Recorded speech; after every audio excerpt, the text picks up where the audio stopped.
right? We're recording on the phone. We're recording in the zone. All right, Mr. Sasson. Hello, Mr. Bush. Mr. Sasson, I miss you. You know what? I miss you, and I miss this, and I miss talking, and I miss all sorts of things. But we are here to help. It's Mike and Ron here to help. Mike and Ron here to help. Back. And we are back after yet another 2-week hiatus, just to the fact that we are trying to find a proper new home for our podcasting exploits. Yeah, we're now in Silver Lake. We are now in Silver Lake. Which, if, always let's blast it. Let's blast it right into people's... Absolutely. Just right there. This love seems and like... wanting on there. Yeah. So they can hear us, feel us, know us. Yes. All that kind of good stuff. We have a big white man and a big black man. They want to feel us. They want to know us. Ain't that the truth? That is the truth. That is the truth. They see a big black man and a big white man. They want us to solve crimes. That's what they want us to do. And we are basically, you're straight. I am a raving homosexual. We are. Are you a raving homosexual? Raging homosexual. Raging. I think is probably Is there? Okay. Rampant homosexual. Are there levels of homosexuality? There are levels of homosexuality. You know what I'm saying? Like I'm a daddy. And because my demeanor is, I'm just like a straight acting as I hate them telling me as, which is like saying that I'm pretending to be who I am. See, I've talked to a lot of gay guys who again are, dare I say, not, I don't know what word to say, I guess not as flamboyant as others. And they have said that other gay men have come up to them and said, like you said, they're pretending. Right. And it drives me fucking nuts because it's like, I don't live a stereotype. I'm a product of my environment. Okay. This is how I feel. I don't need to queen out to prove that I'm gay. You know, I don't have to wear the same clothes that they wear in, West Hollywood. By the way, what mic are you on? I have no idea. Okay. Let's pod this down. Okay. All right. Let's pod this down. Yeah. Hello. See, I don't want any ambient noises coming in because I think we have like 4 microphones. Right. So if I'm at 1 and you're at 4, because I think. And I just want to make sure. Yeah, now you're 1. Right. And I believe I must be 4. Hello. Yep. You're at 4. I'm at 4. Look at that. All right. And this seems like it's recording, right? Yeah. What is this thing doing? Nope. Okay. 1, 2, 3. 1, 2, 3. All right. And then I'm going to say the red light there shows that we are recording. All right, we're going. Mike and Ron here to help. Mike and Ron here to help. And what we were saying as we're getting set up in our old but yet new home. What is old is new again. What is old is new again. We've had a little bit of a hiatus as we try. And first of all, we do have equipment. But we had to exchange the microphones because the microphones we got from the microphone bundle on Amazon was trash. Who'd have thought? Who would have thought? Who'd have thought Jeff Bezos would have delivered total crap to us? Absolutely. That bald head penis making. Penis making? Yeah, because his spaceship looks like a penis. Ah. And then aren't most spaceships phallic? Yeah, but his has a big head on it. Ah. And then on top of that, his logo actually looks like a curved penis. When you look at it's like it's supposed to be a smile, but it actually looks like a curved penis. I love how corporate entities try to humanize themselves. So like, absolutely, it's like, oh, it's Amazon. We're Smile. We're this. I'm like, you're legitimately the largest company on the planet Earth. Right, one of them. Yeah, absolutely. And and people don't realize Amazon is not just delivering cheap goods, delivering anything you want in the world to your doorstep.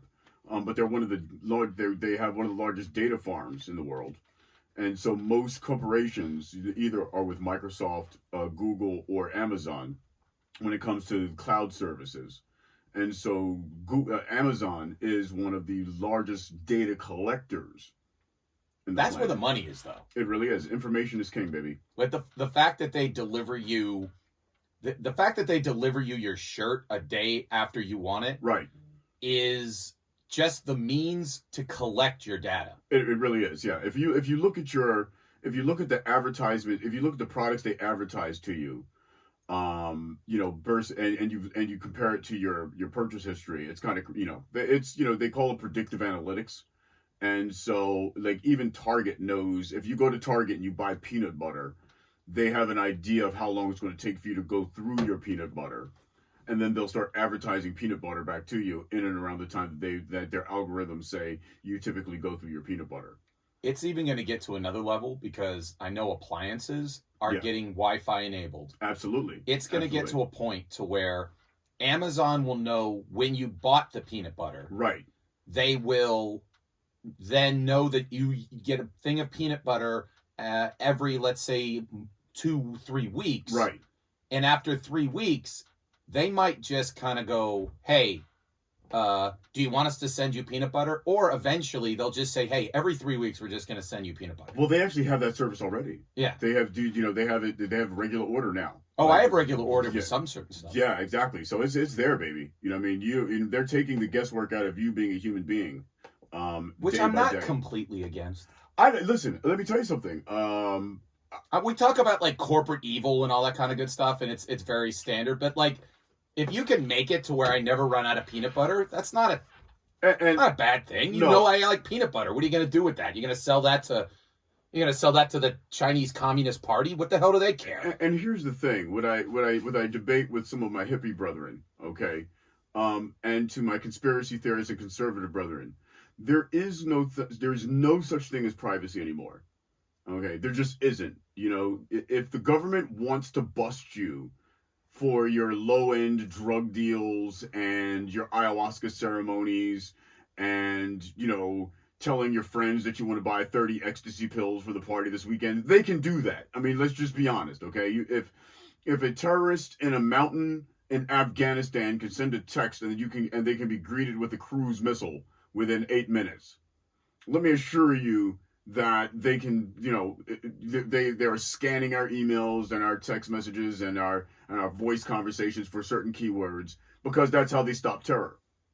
The funny thing about it is when they announce that, oh, we've stopped a terrorist attack at LAX, everyone's like, oh, good. Right.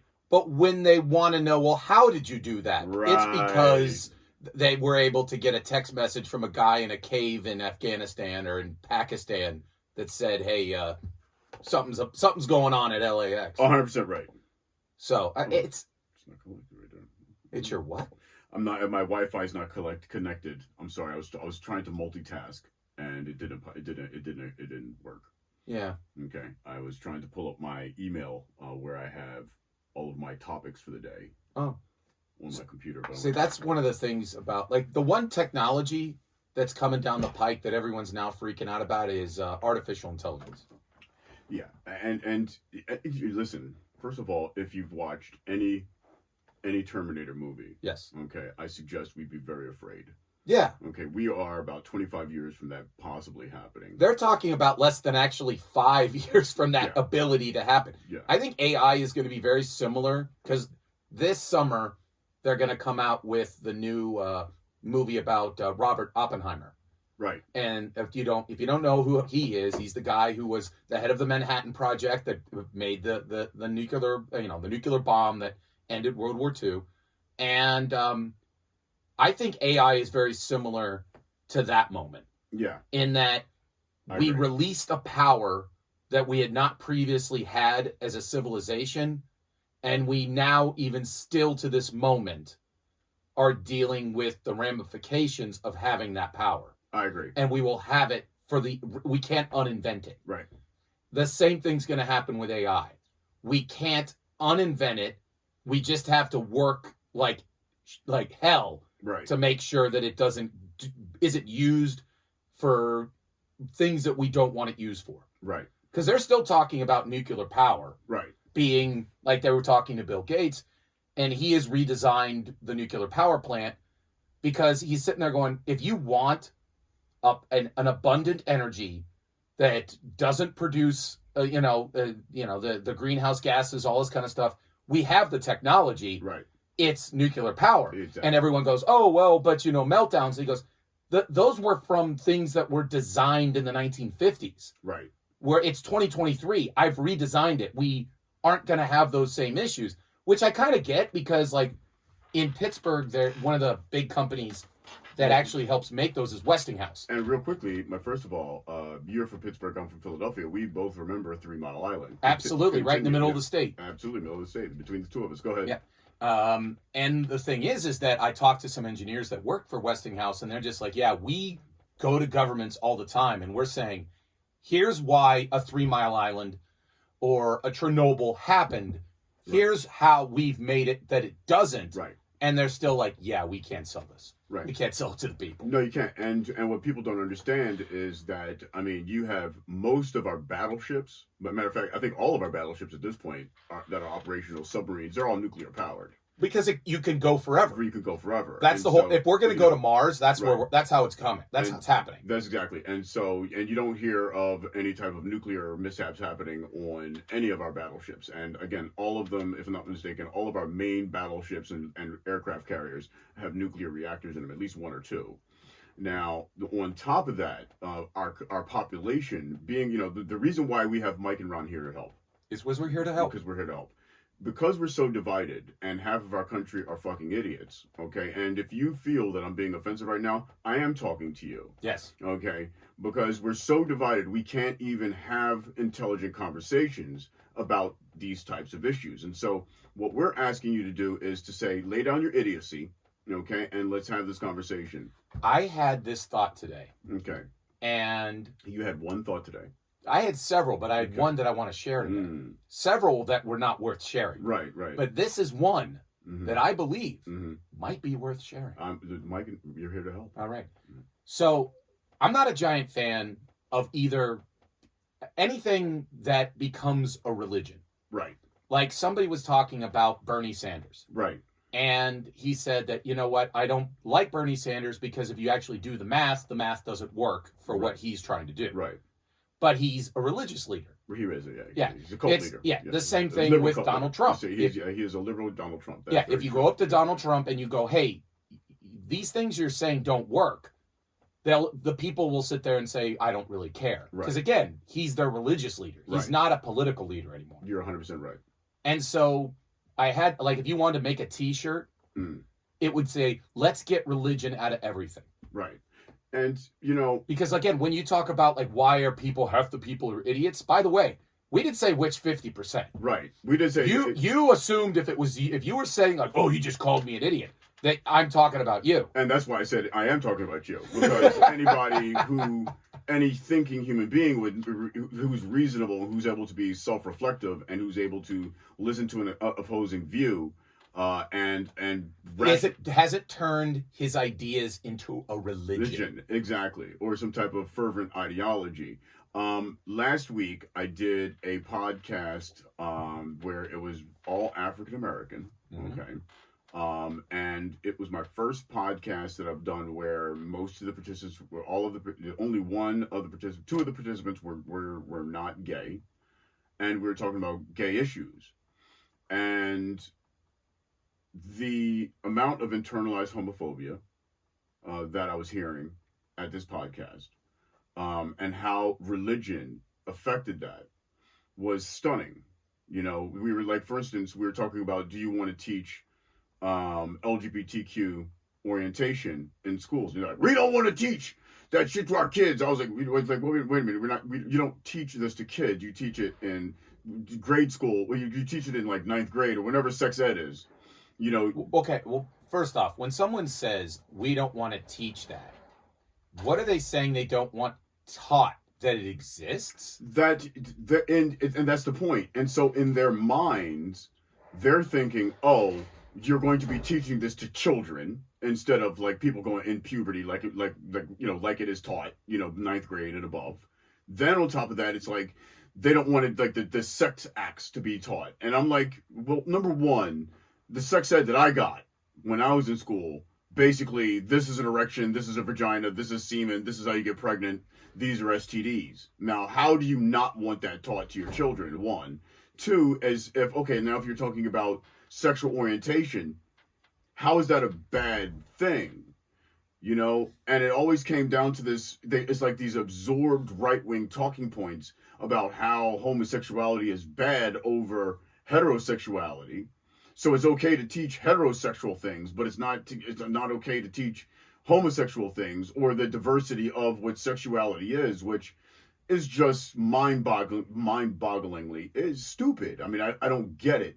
But the conversation continued, you heard all of this religious programming in there. And like I said during the podcast, I said, you know, to quote the great KRS-One, if my slave master wasn't a Christian, I wouldn't be a Christian. And when you start studying religion, and you go back to the origins of Christianity, you find out there was religion before it. Well, what was it? You know, Hinduism is older. Buddhism is older than Christianity. Now, when you go behind Hinduism and Buddhism, you know, you actually get into this form of spirituality where we're all connected, you know, where there is no right or wrong when it comes to who you are as a human. You know, we forget that the planet was mostly bisexual. Back before Christianity and the Crusades and King James and all these people.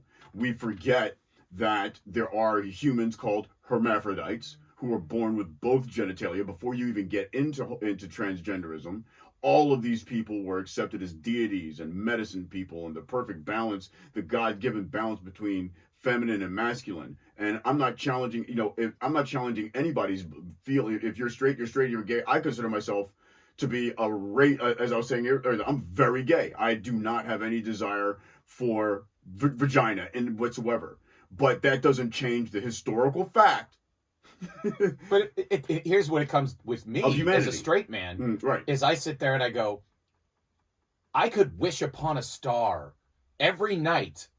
Ron Bush still exists. Right. You know, I could wish upon a star. Trans people still exist. Right. Bisexuals still exist. Absolutely. Asexuals still exist. Absolutely. So fundamentally, I always felt that education, and a quality education, is telling, or at least exploring, what the world is. Exactly. It's one of the reasons why, like, for instance, I really like the reason why we didn't have a show last week was I had family from back east come here. The Sassons? A couple. My younger brother John with his nephew Matthew. We went to Disneyland, which was a lot of fun. That's so gay.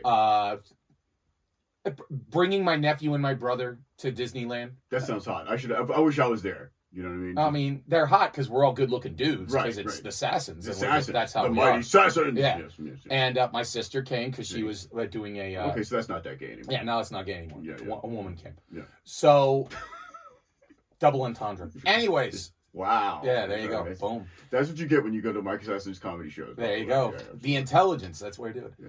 And the thing is, what I love to do that is because it opens people's eyes. Right. To, like my sister, she's nearly, I'm not going to say her age, but she's my older sister. Right. Because I'm 46. I don't care how I'm not telling anybody's age, man. You're just a baby. Yeah, I'm just a baby compared to her. Yeah. Anyways, so I'm taking her from LAX to my house in Glendale. Yeah. And I go, there's downtown LA. Mm-hmm. And she sat there and goes, I never realized that LA had a downtown. That's hilarious. Because again, if you look at the way that people portray the media, whenever they show Los Angeles, it's always the beach and the Hollywood sign and, you know, in the mountains and all that kind of stuff. Right. They never show downtown LA. No. And so this is a woman educated, has a manager of a very successful hotel, all this kind of stuff, and she literally just goes, I don't even know why I'd never thought of that a large city like Los Angeles had a downtown. Right. And I'm like, yeah, it's right there. Yeah, and to her defense, in July is going to be my 23rd anniversary living in California. 2 of which have only been spent with me living in San Jose when I was in the tech industry. The rest of the time being mostly in the Los Angeles. Well, 2 years in Huntington Beach, 2 years in San Jose, and then the rest of the time here in the Los Angeles area. And in 2000, when I first moved here, and I'm from Philadelphia, had done a shitload of traveling, had been to California a bunch of times for business. But when I moved here, I'll never forget, 2 of my best friends were living over, ironically, in Glendale. They live in Mount Washington now. But I was like, okay, I'm going to come down for the weekend.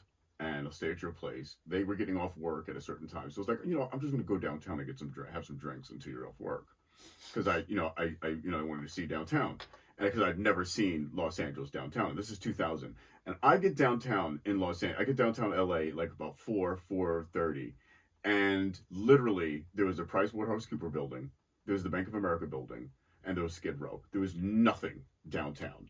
The Staples Center, I think it was just the Staples Center at that time. It wasn't LA Live. It wasn't LA Live.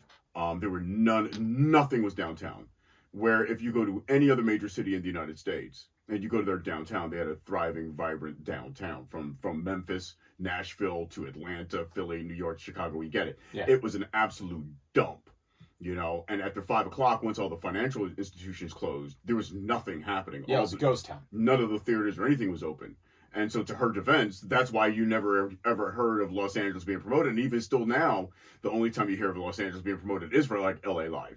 Yes. Or the sports teams, or USC. And, because downtown doesn't have the same type of thriving nightlife. It's getting there, but it's not there. And I personally, and we've talked about it on the air, I believe downtown LA is the future of Los Angeles. Oh, it guaranteed is. It guaranteed is. Because because it's the only place zoned to build the level of housing that is needed in order to get all of these things, the issues we're having with housing prices. The only way you're going to get enough housing in there to alleviate some of the pressure. Absolutely. But it comes back to, again, when you talk about education, is the whole point of education is to bring in other ideas. And this is why I hate, I'll use the word hate. Wow. I hate. And you never use that word. Yeah. When it doesn't matter if it's a liberal or a conservative person comes to a campus and the students shout them down. Right. I hate that. That happened in, I think, Michigan not too long ago, where they invited a conservative there to speak, and the liberal audience started howling at this person and shutting this person down and not listening to what this person had to say. Now, regardless of the perspective, at least listen to what the person has to say. That's part of education. It's part of education. It allows for you to have objective thinking, and for you to truly understand the perspective of people that you don't understand. I wish white supremacy and fascism didn't exist. Right. But I still have to learn about it. You have to. I hope that kids are being taught about fascism. I hope that they're being taught about the Cultural Revolution in China. Absolutely. I hope they're being taught about the issues of socialism and communism in Eastern Europe, and why, when people sit there, and again, like a Bernie Sanders talks about, like, well, we'll make it that no one has over $37, and whatever number he wants to reach. Right. And I'm sitting there going, no, look and be educated about what's happening or happened in China, happened in Russia, happened in Cuba, happened in Venezuela, when these ideas were taken to their logical end. Absolutely. But that's education. Right. It's the same thing in terms of, sexuality, the same thing with economics, with history. You have to know about it. Right. Exactly. And if you don't know about it, that's when you, again, what makes, and this is where it kind of flips on you. What's one way to make something appealing to a young person? Make it dangerous. Right. Make it something that he or she wants to explore. Or sexy or taboo-y. Yeah. Tell them that you're not allowed to talk about it. Yeah. Or we can't bring it up in school. That's how dangerous it is for your mind. Or tell you when you tell them you're going to get likes and followers. Yes. It's the same reason why back in the 80s all the rock bands were like, oh yeah, we have pentagrams on our album covers and all this kind of stuff. Right. Because we're with Satan. Right. Then all the religious right were like, oh, ban it. And then what did the kids want to do? They wanted to listen to it. Absolutely. They wanted to rebel, all this kind of stuff. And, I was at a show a few weeks ago, and this comedian, got into politics, and this comedian told me, younger guy, that he gets all of his news from, like, say, TikTok. And I just couldn't wrap my head around the concept. I was like, you get your information about politics from TikTok. Like, he was like, yeah, because you can't trust any other source. I was like, who are you following on TikTok is going to give you better information than, say, the Associated Press or NPR or C-SPAN, where you can actually just watch politics happen? I was like, You can't understand complex issues like budgets, fiscal responsibility, military complex, healthcare in 30 seconds, 3 minutes. These truncated videos of people being entertaining that generally don't actually have a deep understanding of the subjects that they're talking about. I think both me and you watch Peter Zine on YouTube. And here's a person who's non-political, highly educated, knows what he's talking about, and he gives breakdowns on geopolitical issues mostly. But he had a very interesting video recently that he goes, the number one thing that dictates what type of person you are is your geography. And right. I sat there and I was just like, what do you mean? And he goes, the reason why the coasts are viewed as more liberal is because the coasts are where international trade comes in. Absolutely. So if you get more perspectives from the international community, and Los Angeles, huge port, New York, huge port, Boston, Philly, right. Miami, all these things are huge influxes of foreign, people. Right. So there's different viewpoints. So it's viewed as a little bit more progressive because you have lots of ideas. Right. If you're in the center of the country, where there isn't that influence, right. you're a little bit more about tradition and about how things have been. And that's why you're... Same thing with the Deep South. Yes. Yeah. Yep. So, again, it's like, something as simple as, well, why are those people on the... Because, again, international trade, Seattle, New York, L.A., these places, they're in the center of the country, they don't have that much. No. So that's why it's not these people. No, it's, again, something that is outside of necessarily the influence. Now, granted, you could then move to the coast, which is what a lot of people do, right? In order to get that, or move to the center, which is a lot of people in LA and San Francisco are doing right now, also, because they're sitting there going, "Hey, let's move to to Texas. I can't afford it here anymore." All that kind of stuff. Watching people do a heroin on the streets. Yeah. So, and trust me, I understand that. Absolutely, I'm not hating. But again, that's one of the reasons why. Again, going back to being educated. You can, if you can look into certain aspects, but I would say, like, I would put CNN in that same category until this past week with that Trump town hall. Right. They're just trying to, they exposed themselves to try and get the Trump light voters to be, now that Tucker Carlson's gone. Yes. They're going. They see an opportunity to make money. They're going for ratings and viewers here. Yeah. And and so with my distrust of the media, if you want to put it that way, which there definitely is, but let's put it that way. My distrust of the media is that before, I think it was Reagan got rid of the law where you kind of have to tell the truth and the fairness doctrine. The fairness doctrine. Back then, basically, what it was is like a radio station. If you had a conservative show, you had to have a liberal show. It was the whole thing. You had to show both sides. Right. He got rid of that, and what that introduced and made it that like Rush Limbaugh could be on, and it could be an AM station that was all conservative talk. Right. And just spewing whatever they want to. Which, by the way, you want to talk? One concept that I love more than anything in this world is unintended consequences. Mm-hmm. I love when it's just an amazing thing that I just love every minute of it. So I didn't know this, and I read this.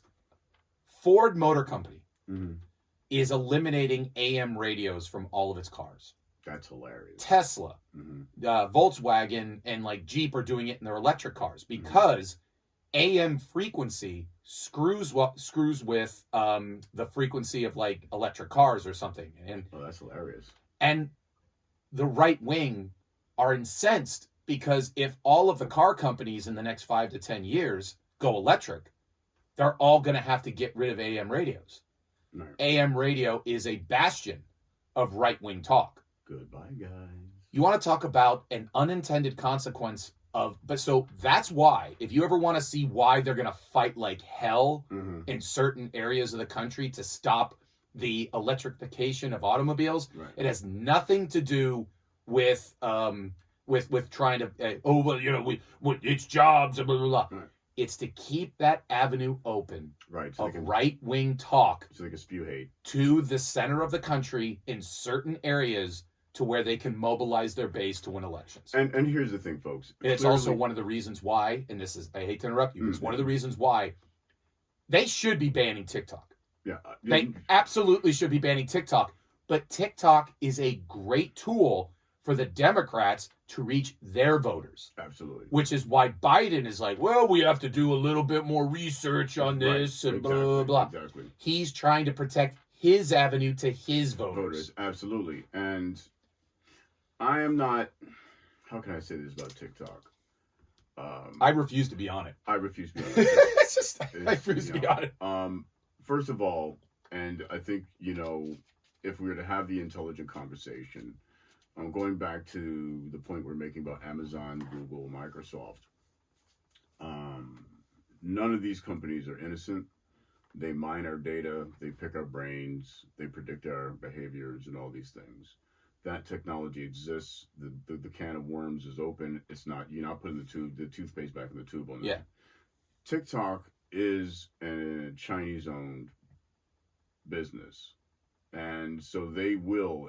And they have to get they have a law in China, right, where they have to, if asked by the Chinese government, right, for whatever information they have, being a Chinese government agency, they have to give it up. And so the potential is there that if you have a political activist on TikTok, and they are saying things about China that China doesn't like, and then they go on vacation to Hong Kong, then this person could possibly be tracked.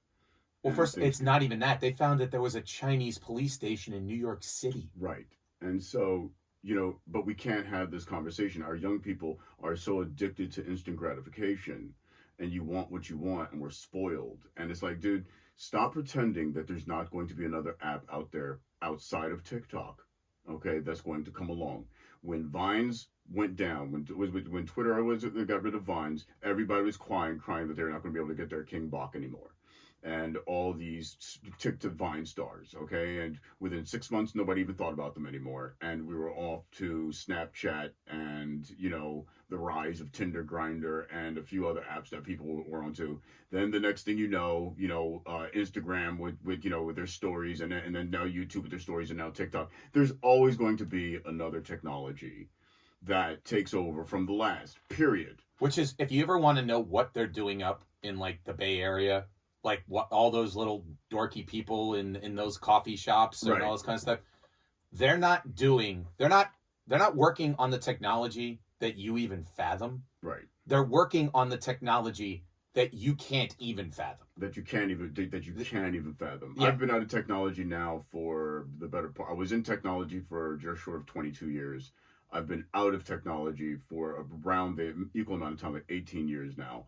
And in that spirit of time, sometimes when I jump into some of those old geeky publications that just kind of see, I'm just blown away with the shit that I'm reading.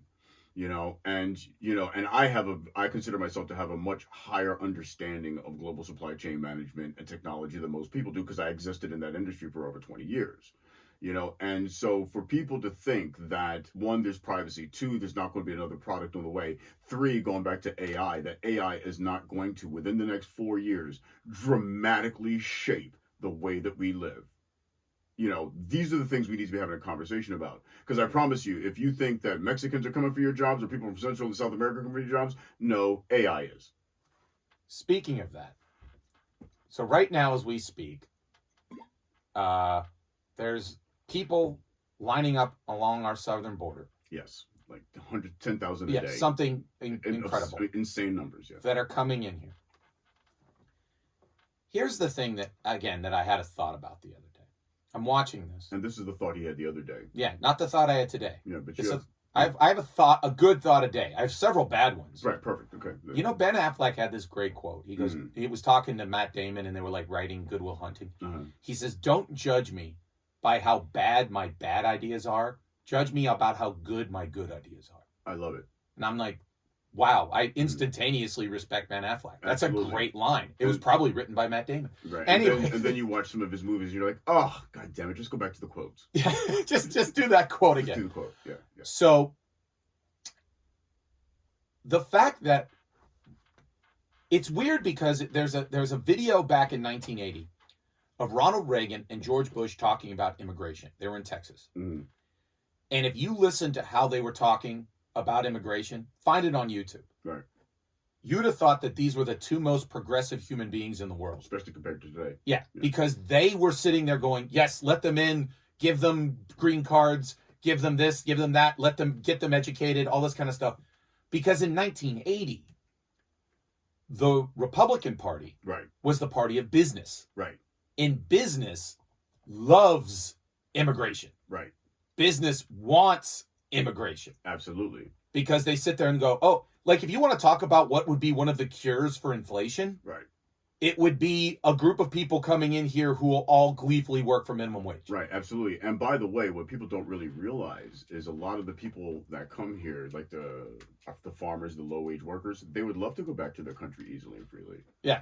They wouldn't want to have to stay here. They want to take, they want to earn money, then, go back to take care of their families in Central and South America and come here seasonally, be able to travel freely. That's what people don't realize. Yes, we're going to have a larger population of immigrants, but the problem there is the reason those people's skin is brown.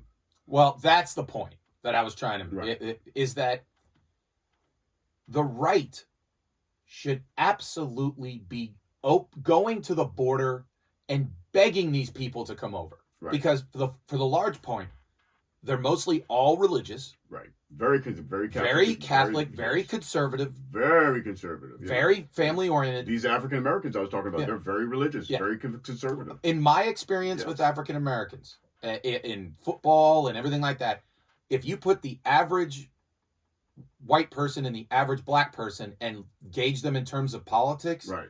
the average black person is typically more religious yes, sir. and more conservative than the average white person. Absolutely. All day long. Yes. Now, the reason why, and we've mentioned this, the reason why, then, why do African Americans vote for Democrats?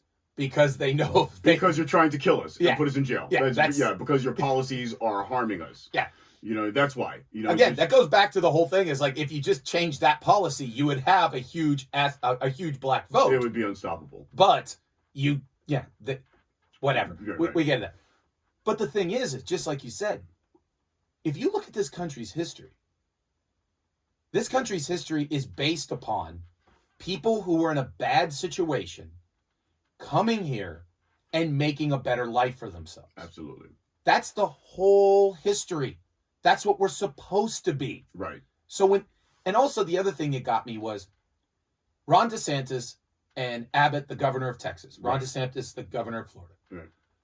They go around the country saying our population's exploding. And the reason why is because these people from these blue states are coming to these red states because they aren't working and blah, blah, blah. And they're using it as a huge like sign of victory. Right. That these people want to come here. Why isn't the fact that so many people want to come to America a sign that Joe Biden's doing well? Right. Why is it that's like, hey, yes, one of the reasons why America is our economy rebounded from the pandemic a lot better than other countries did. Absolutely. So they're sitting there going, yeah, we want to come here. Right. So what I want to ask you, a listener, if you're sitting there going, we can't have these people come in. It's a chaos on the border. I go, why? Right. Why? What do you think they're going to do? Right. They're going to come here and, like in Los Angeles, how hard is it to find a 24-hour diner anymore? Right. Because they don't have people that work. Guess who will open up all those diners again? Absolutely. It'll make, there's how many people, you want to talk about inflation? How many people... There's so many positives that could happen with this new immigration. Right. Other than the fact that they speak a different language, which, by the way, has always happened. It used to be Italian. Mm-hmm. It used to be German. Right. It used to be Pole. Right. It used to be Russian. Now it's Spanish. Right. It's no different. It's the same fucking thing. Right. And Los Angeles used to be Mexico. Yeah. Well, yeah, exactly. It's Los Angeles. Los Angeles, yeah. San Francisco, San Diego. San Antonio, Texas. Yeah. Right. You know what I'm saying? These are not... Mexico. Yeah, there's a whole New Mexico. There's literally a state. Yeah. Yeah, I mean, it'd be weird if there was a state in Mexico called New America. Right. But right. And so just real quickly, in other words, there has never been a point in time where immigration was able to be halted between territories because of politics, war, famine, and such. There's always been immigration. The Great Wall of China is an example of that. There's always been masses of people trying to travel. And from when one they part. have stopped it, the reason why is because of racism. The Absolutely. Chinese Exclusion Act was Absolutely. racist. Right. Okay? Right. The fact of, and this was this morning on a news program, they talked about that they were worried in the early 20th century about all these immigrants coming in. Mm-hmm. So they set quotas. Right. And oh, by the way, what areas got the highest quotas to come in? The ones that weren't Catholic. Right. So it was England and Germany got to bring a bunch of people over, but Italy and Greece and Ireland and all these other places that were predominantly Catholic, which is why the Ku Klux Klan also hated Catholics. Right. So guess what? I always find it that Mike McCarthy, Mm-hmm. okay, look at your last name, asshole. Right. All right, would have been excluded 100 years ago from coming to this country, right. and he's talking about that we need to secure the southern border. Right. From what? Right. Parents trying to improve the life of their children? And again, just again from the tech industry, were the United States at any point in time over the past 40 to 50 years invested a third of the money that we do in China, building manufacturing plants, helping to establish free trade laws and such like that, and if we spent half that, a third of that money in Central and South America, we would have low-income labor. They wouldn't be coming here that much. They would be in their homes. Costa Rica has better weather than we do. Okay, better food, better water. You know, Central and South America, these places are beautiful places. You know, if we had invested the time to stabilize the governments there over the past 40, 50 years, do any form of investment to allow for there to be empowerment zones that we do here, that we do all around the world, then even when COVID hit, we wouldn't be relying on China that much to be able to make our lower end goods.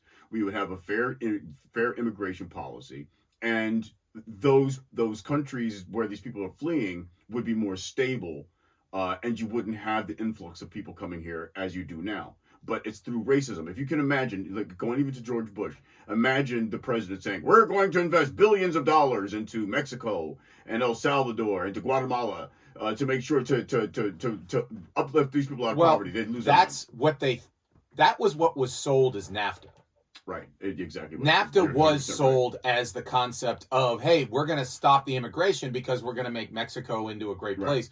The only issue is, oh, by the way, we also love cocaine. Right. We also love drugs. Absolutely. And by the way. Yeah, by the way. So we're going to empower the gangs there with trillions of our dollars because we Bottom line, yeah. if you have snorted cocaine in the past 10 years, you have in the past 30 years, you have contributed to someone getting beheaded. Right. Just need to throw that out there. Okay. You need to understand that. You know, so as you snort your lines, listening to Mike and Ron here to help. Okay. I don't want you to feel guilty. I do. Don't do cocaine. Don't do cocaine. It's a horrible, horrible drug. Drugs are the steroids for the boring. Oh, that's a really interesting. And by the way, I've been sober so much now, at least recently. I'm like the clarity that I'm having. See, to me, that like I'll be in a circle of people, mostly comics. Yeah, they're all on drugs. Right. I'm talking my truth, everything like that, and they'd all sit there and they'll just be like, "Mike, you're not on drugs. How do you come up with all this kind of stuff?" I go, "I don't need to. Yeah, you need to take drugs to get to my level." Right. Right. Because that's the same thing. It's like when I played football, I didn't do steroids. Right. People who did steroids were the ones that needed to get to my strength. Right. That's where I came up with, drugs are just steroids for the boring. Right. And for me, the reason why I stopped smoking weed is because weed's different. Weed's natural. I have no problem. But I'll say this: one, it's gotten so much stronger. Two, it's everywhere. And then, just like I consider weed, mushrooms, ayahuasca, these types of things to be plant medicines. Yes. Okay. And so, used in their proper way and place, they can be extraordinarily beneficial. Drugs are something that a guy in a lab coat right created through chemicals in order to elicit something. But when you start abusing even ayahuasca, mushrooms, and weed, now it becomes a drug. It's no longer a plant medicine. It's a drug because now, for me at least, I was dumbing myself down. I was waking up in the morning and I had this big block of smoke in my brain where I was being more forgetful. I was more tired through the day. I wasn't, and in ways going back to what you're saying, it was affecting my self-esteem. It was affecting my self-image. It's the same thing with, having a donut is a nice treat. It's a great treat. Okay. Especially with ice cream or oh my God, they're delicious. Yes. Yeah. But California donuts, baby. Oh, absolutely. Yeah. But if you have a dozen donuts every morning, right, for 7 days a week, right, for 5 years, you're going to get fat. Right. You're going to get diabetes. Right. You're not going to be healthy. Right. So guess what? The problem isn't sugar. The problem isn't the donut. The problem is you did too many donuts. You eat too much, right? Right now, my roommate, she's trying to lose weight, okay? And she's one of those people that she's always trying to lose weight, okay, because she doesn't stick to a diet. And she goes through these phases where it's like, oh, I'm gaining weight, right? And so the other day, and I stick to a pretty strict diet. Yeah. I do pretty good with that. The other day, I opened the freezer, and there's 2 separate pints of ice cream in there. And I was like, I was just thinking to myself, and I'm not even going to say anything to her, but you were just crying the other day that you can't lose weight. And now I open the freezer, and you have 2 pints of ice cream. Okay. We got about 3 minutes. Okay, perfect. Yeah. Okay. Mm-hmm. Yeah. I'm going to help your roommate lose weight. Okay, please. Because, and I'm not talking to you. I'm not a personal trainer. I'm not whatever. But I'm a person that has lost 80 pounds in the last 2 years. Congratulations. Thank you. Yeah, absolutely. Mike Sasson is back on my list of possibles. Yes. Yeah. And that was the reason why I did it. Yeah, Anyways, I would say to your friend, you have to understand, if you stop eating ice cream or you stop eating pizza, right, you're going to turn it into, like we were talking about, how you make something into something even bigger than it is. Right. Is by just shutting yourself off from it. Right. Absolutely. What you need to do is be conscious of the fact that if you want a hamburger, have a hamburger. Get a good hamburger. Get a good hamburger. Yes. But then, see, that's the timer. Wow, look at that. Have a good hamburger. If you're going to have a donut, don't go to 7-Eleven and get the shit that they're about to throw out. The trash donut. Yeah. Go to a great place. California Donuts. Yeah, go to California Donuts. Pick out 1 or 2 amazing donuts. Right. Get a great cup of coffee. Enjoy yourself. Right. And then ask yourself after that, am I good?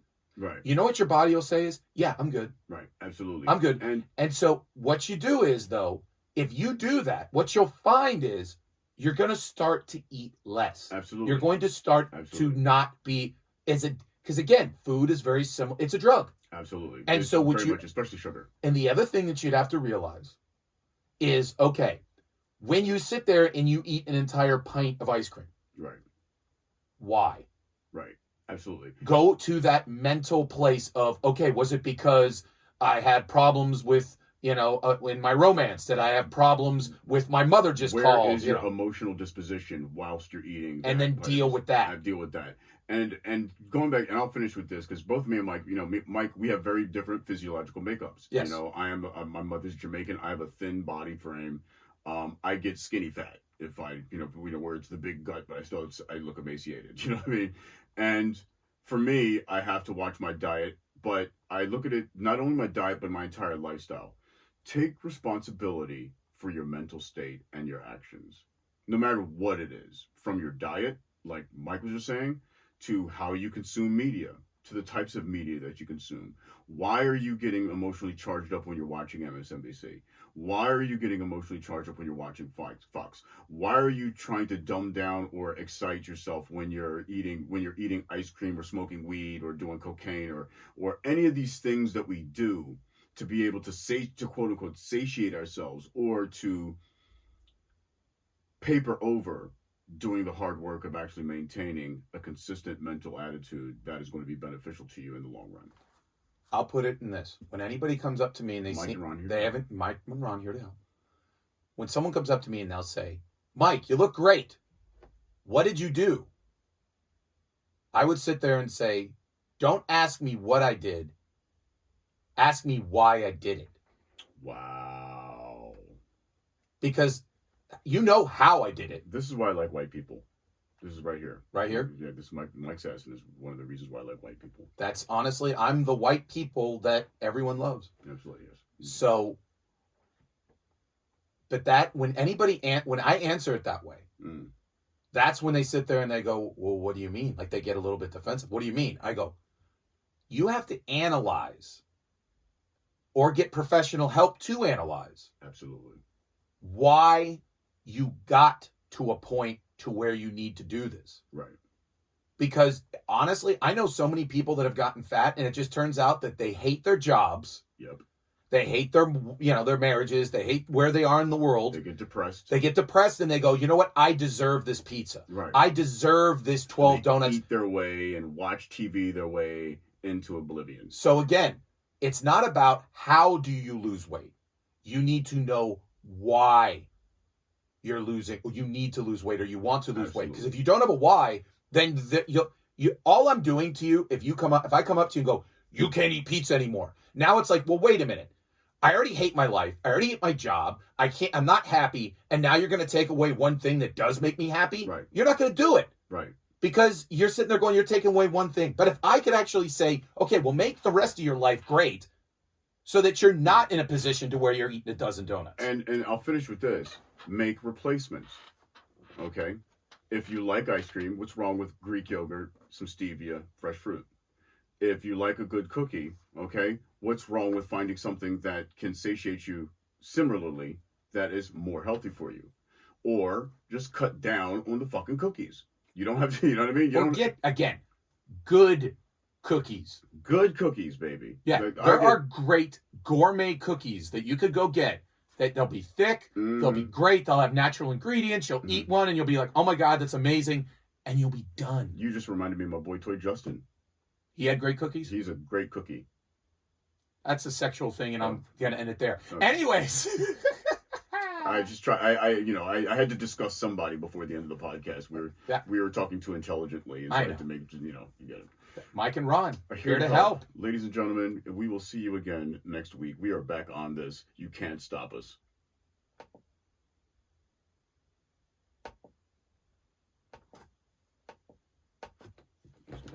There you go. That's a show.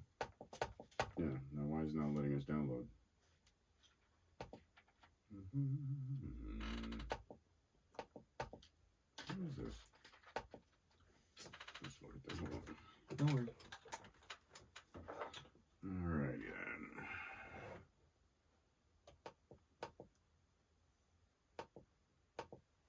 Alright.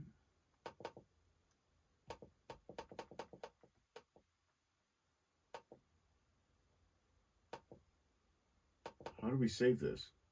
Huh?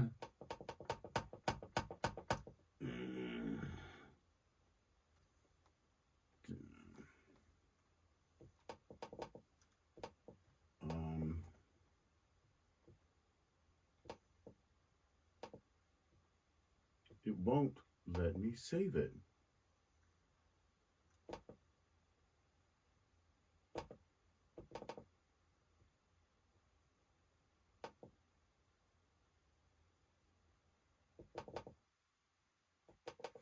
Turn off the phone first.